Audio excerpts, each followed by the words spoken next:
హైదరాబాద్ స్థానిక సంస్థల ఎన్నికల నిర్వహణ అనివార్యంగా మారింది. గతంలో ఎప్పుడు ఈ ఎన్నికలకు పోలింగ్ జరిగిన దాఖలాలు లేవు. గతంలో కాంగ్రెస్ ఎంఐఎం కలిసి ఎంఐఎం అభ్యర్థి ఏకగ్రీవంగా ఎన్నికయ్యేందుకు సహకరించేవారు. ఆ తర్వాత బీఆర్ఎస్ ఎంఐఎం కలిసి బీఆర్ఎస్ అభ్యర్థిని ఏకగ్రీవంగా ఎన్నిక చేసుకునేవారు. ఈసారి కాంగ్రెస్ ఎంఐఎం ఒప్పందంలో భాగంగా కాంగ్రెస్ పార్టీ పోటీకి దూరంగా ఉంటూ ఈ సీటును ఎంఐఎంకు అప్పగించింది. అయితే ఈసారి కూడా ఏకగ్రీవంగా ఎన్నికయ్యే అవకాశాలు మెండుగా ఉన్నాయని అందరూ భావించారు. అయితే అనూహ్యంగా బీజేపీలో పోటీలో ఉండడంతో ఎన్నికలు ఇప్పుడు అనివార్యమయ్యాయి. Let us watch the story.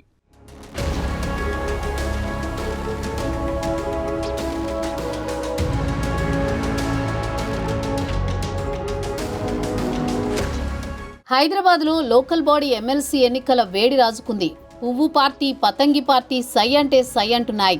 MLC ఎన్నికల బరి నుంచి కాంగ్రెస్ బీఆర్ఎస్ తప్పుకున్నా తాము మాత్రం తగ్గేదే లేదన్న బీజేపీ అభ్యర్థిని నిలబెట్టింది.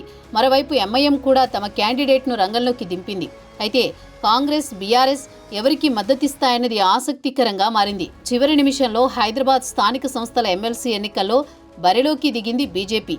గెలిచేందుకు తగినంత బలం లేకపోయినా ఈ ఎన్నికల్లో పోటీ చేస్తామని కొద్ది రోజుల క్రితమే ప్రకటించిన బీజేపీ నామినేషన్ల చివరి రోజు అభ్యర్థిని ప్రకటించారు. పార్టీ నేత గౌతమ్ రావును ఎమ్మెల్సీ అభ్యర్థిగా బరిలోకి దింపింది. పార్టీ కార్యకర్తగా ఉన్న తనకు ఎమ్మెల్సీగా పోటీ చేసే అవకాశం దక్కిందని, ఈ ఎన్నికల్లో తాము ఎలాగైనా గెలుస్తామో మున్ముందు తెలుస్తుందని గౌతమ్ రావు అన్నారు.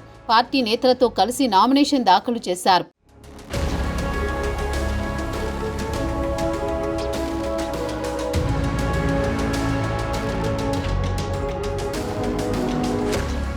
గౌతమ్ రావు ఎంపికపై బీజేపీ ఎమ్మెల్యే రాజాసింగ్ అసంతృప్తి వ్యక్తం చేశారు. హైదరాబాద్ పార్లమెంటు పరిధిలో అభ్యర్థులే లేరా అని ప్రశ్నించారు.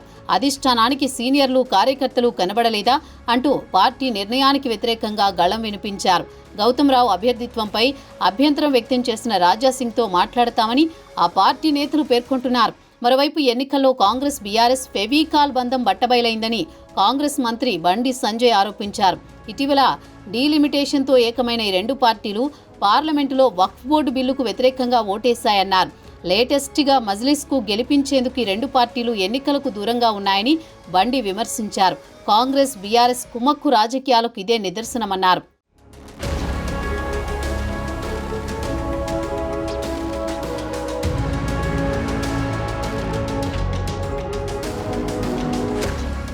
ఎంఐఎం తరపున ఎమ్మెల్సీ అభ్యర్థిగా మిర్జా రియాజ్ ఉల్ హసన్ నామినేషన్ దాఖలు చేశారు.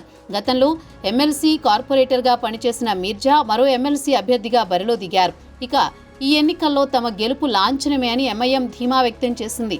ఈ ఎమ్మెల్సీ ఎన్నికల బరి నుంచి కాంగ్రెస్ బీఆర్ఎస్ తప్పుకోవడంతో పోటీ ఎంఐఎం బీజేపీ మధ్యే ఉండబోతోంది. బీఆర్ఎస్ కాంగ్రెస్ పోటీలో లేకపోవడంతో రాజకీయంగా నిప్పు ఉప్పులా ఉండే బీజేపీ ఎంఐఎం మధ్య అసలైన పోటీ సాగనుంది. 41 మంది కార్పొరేటర్లు, 9 మంది ఎక్స్ అఫీషియో సభ్యులు ఉన్నారు. కాంగ్రెస్ పార్టీకి 5 ఓటర్లున్నారు. మొత్తం 55 మంది ఓటర్లు కానున్నారు. ఈ ఎన్నికల్లో ఎంఐఎం కాంగ్రెస్ కూటమికి మెజారిటీ ఉంది. తర్వాత బీఆర్ఎస్ పార్టీకి 31 మంది ఓటర్లు ఉన్నారు. తర్వాత బీజేపీకి 26 మంది ఓటర్లున్నారు. ఈ రెండు పార్టీలకు కలిపి 57 మంది ఓటర్లు ఉన్నారు. అయితే బీజేపీకి బీఆర్ఎస్ మద్దతిస్తున్నట్లు పలువురు బీజేపీ నేతలు చెబుతున్నారు. దీంతో పాటు పార్టీలకు అతీతంగా తమకు ఓటు వేయాలని బీజేపీ నేతలు కోరుతున్నారు.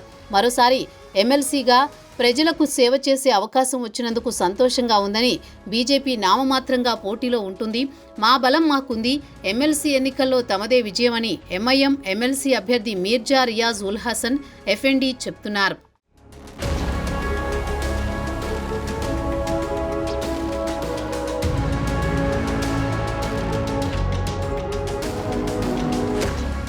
ఎన్నికలు అనివార్యం కావడంతో పోలింగ్ నిర్వహించడానికి అధికారులు ఏర్పాట్లు చేస్తున్నారు.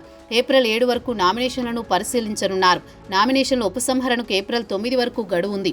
112 మంది ఓటర్లకు గాను 2 పోలింగ్ కేంద్రాలు ఏర్పాటు చేస్తున్నారు. 81 మంది కార్పొరేటర్లకు 1 పోలింగ్ కేంద్రం, ఎక్స్ అఫీషియో సభ్యులకు మరో పోలింగ్ కేంద్రాన్ని ఏర్పాటు చేయనున్నట్లు అధికారులు చెబుతున్నారు. ఏప్రిల్ 23న పోలింగ్ జరగనుంది.